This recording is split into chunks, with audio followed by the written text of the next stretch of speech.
April 16th, 1746. The wind howls across the moors of Culloden. Smoke rises from musket fire. The screams of dying men echo across the battlefield. In less than an hour, the fate of Scotland is sealed. The Jacobite dream crushed beneath the boots of the British Army. This is the Battle of Culloden, the final confrontation of the Jacobite uprising and one of the most brutal battles in British history. But how did it come to this? Why did the Jacobite army, once so full of hope, suffer such a devastating defeat? To understand Culloden, we need to step back and see the bigger picture. Scotland, the 18th century. The throne of Britain is under dispute. The Jacobites, supporters of the exiled House of Stuart, believe their true king, James Francis Edward Stuart, has been wrongfully denied his crown. Meanwhile, the Hanoverian King George II sits on the British throne, determined to crush any challenge to his rule. Enter Charles Edward Stuart, better known as Bonnie Prince Charlie. Young, charismatic and determined, he crosses the sea from France in 1745, raising an army in the Highlands. His goal? To restore his family to the throne. And at first, it seems like he just might succeed. With swift victories, the Jacobites march south, striking fear into the heart of the British government. London is within their grasp, but then hesitation, a fatal retreat north. And soon the British army, led by the ruthless Duke of Cumberland, is closing in. Culloden will be the final stand. Could the Jacobites have won? What fatal mistakes sealed their fate? And why is Culloden remembered as one of the most brutal battles in British history? Let's go back to where it all began, the rise of the Jacobite rebellion, the march to London, and the long road to Culloden. The Jacobite cause didn't begin on the battlefield of Culloden. It was years, even decades in the making.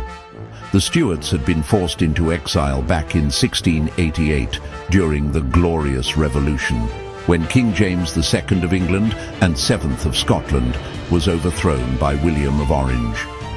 Since then, Jacobite supporters had staged multiple rebellions, each ending in failure. But in 1745, everything changed. Enter Charles Edward Stuart, better known as Bonnie Prince Charlie. Young, ambitious and determined to restore his family's rule, he crossed the sea from France to Scotland in July 1745, raising his father's banner in Glenfinnan. His call to arms was answered by thousands of Highlanders eager to reclaim their lands and their honor. The campaign began with staggering success. In September 1745, the Jacobites crushed British forces at the Battle of Prestonpans, where a Highland charge wiped out government troops in just 15 minutes. This victory electrified the movement and fueled a bold decision: march south into England. By December 1745, the Jacobites had pushed deep into English territory. They reached Derby, only 125 miles from London. Panic spread through the British government. The city braced for an invasion. The French hinted at sending reinforcements. Bonnie Prince Charlie's dream was within reach. But then, doubt. Disagreements fractured the Jacobite leadership. Would English Jacobites rise in support? Could the French truly be relied upon? More concerning, British forces were regrouping. And so, in what would become one of the most disastrous decisions in Jacobite history, the army turned back to Scotland. The retreat was brutal. The British, now under the Duke of Cumberland, launched relentless counterattacks. The Jacobites suffered heavy losses at Falkirk. Supplies dwindled, morale collapsed. By the time they reached Inverness in April 1746, they were exhausted, starving, and desperate. Yet Bonnie Prince Charlie refused to surrender. He gathered what remained of his forces and prepared for one final stand on the moors of Culloden. What happened next was not a battle. It was a slaughter. The Jacobite dream was about to die. Dawn breaks over Culloden Moor. The sky is heavy with rain, the ground soft with mud. A bitter wind sweeps across the battlefield. The air is thick with tension. On one side, the Jacobite army, exhausted, starving, outnumbered. On the other, the well-fed, well-armed forces of the British Crown, commanded by the ruthless Duke of Cumberland. The odds are impossible. The fate of the Jacobite cause will be decided in minutes. Culloden was the worst possible battlefield for the Jacobites. The open, boggy moorland played directly into British hands. The Highlanders relied on their legendary Highland charge, a fierce, close combat assault meant to break enemy lines. But the thick mud would slow them down, ruin their momentum, and leave them exposed to musket fire. Meanwhile, Cumberland's army was perfectly positioned. 9,000 disciplined British troops stood in line, armed with flintlock muskets, heavy artillery, and deadly bayonets. The Jacobites? Only 5,000 men, many weak from lack of food and exhausted from a failed night march just hours before. At 1 o'clock in the afternoon, Cumberland gave the order. British cannons roared to life. The Jacobite lines exploded in chaos as grapeshot and cannonballs tore through their ranks. For 20 minutes, the Highlanders stood helpless, watching their comrades cut down before they could even raise a sword.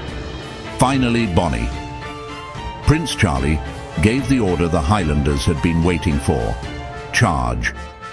With a deafening roar, the Jacobites surged forward, swords raised, ready to fight. But the mud slowed them down. Their charge became staggered, disorganized. And then the British fired. Wave after wave of musket fire shredded the Jacobite ranks. The first line collapsed within seconds. Those behind tripped over the bodies of their fallen comrades. Some Highlanders made it to the British lines, slashing with their broadswords, but Cumberland's men were prepared. The British had trained for this moment. Instead of stabbing forward with their bayonets, they attacked diagonally, cutting down the exposed sides of the Highlanders.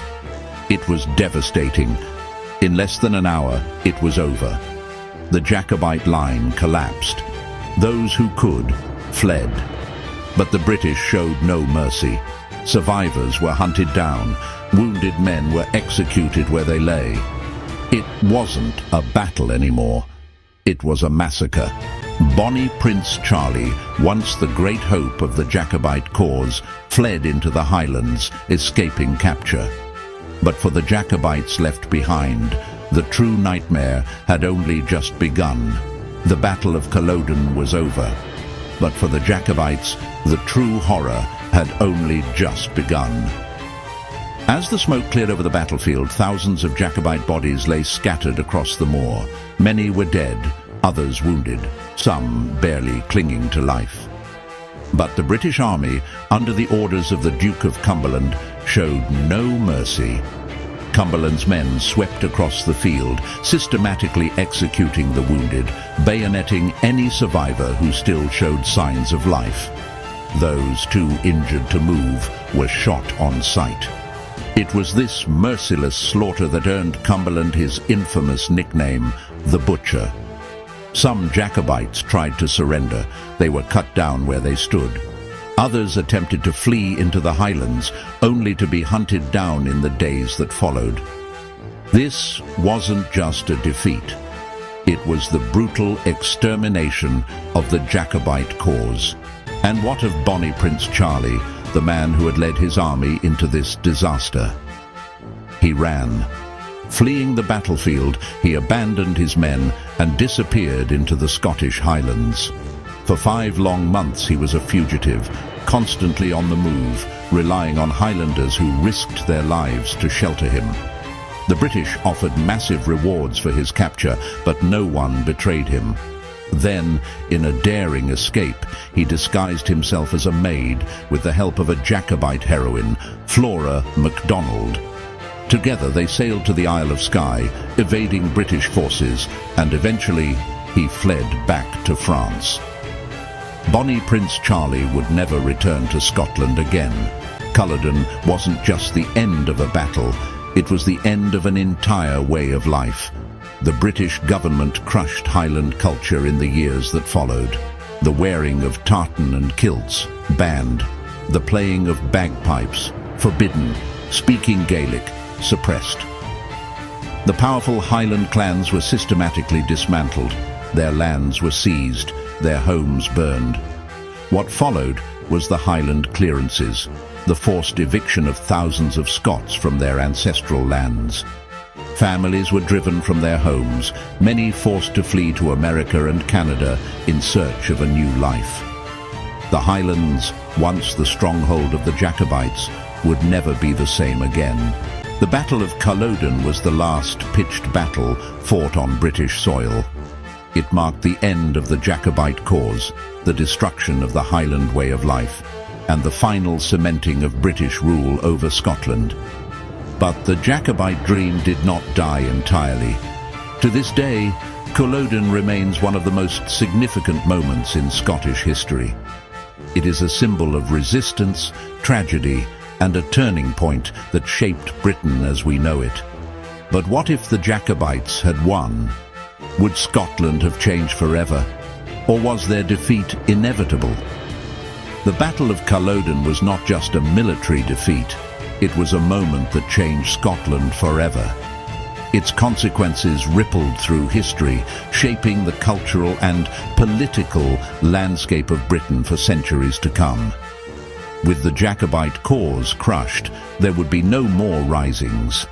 The dream of restoring the House of Stuart to the British throne was over. Bonnie Prince Charlie spent the rest of his life wandering Europe in exile, a shadow of the charismatic leader he once was. He died in 1788, broken, bitter, and forgotten. As for the Highland clans who had supported him, they paid the ultimate price. The British government saw Culloden as more than just the end of a rebellion. It was a chance to wipe out Highland resistance once and for all. In the years that followed, the British government enacted harsh laws to ensure the Highlands would never rise again. These included the Act of Proscription, 1746, banning the wearing of tartan and Highland dress, the Disarming Act, confiscating all weapons from Highlanders, the Heritable Jurisdictions Act, stripping clan chiefs of their power. The message was clear. The clan system was over, the Highland way of life was dead. And then came the Highland Clearances, one of the darkest chapters in Scottish history. Thousands of families were forcibly removed from their lands, their homes burned, their way of life erased. Many were forced to emigrate to Canada, America, Australia, anywhere they could find a new home. The very people who had once fought for Scotland's independence were now scattered across the world. But Culloden is not forgotten. Today, the battlefield is a national monument, preserved as a place of remembrance. Visitors walk the same moor where thousands of men fought and died. The names of fallen clans are engraved in stone, a silent tribute to the lives lost that day. And still, the question lingers. What if the Jacobites had won? Could Scotland have become independent? Would history have changed forever? Or was Culloden always inevitable? Let us know in the comments. What do you think? Could the Jacobites have won? And if they had, how different would the world be today? If you enjoyed this deep dive into history, don't forget to like and subscribe for more incredible stories from the past. Your support helps keep history alive. Until next time, keep exploring the past to understand the present. This is History Replay. This day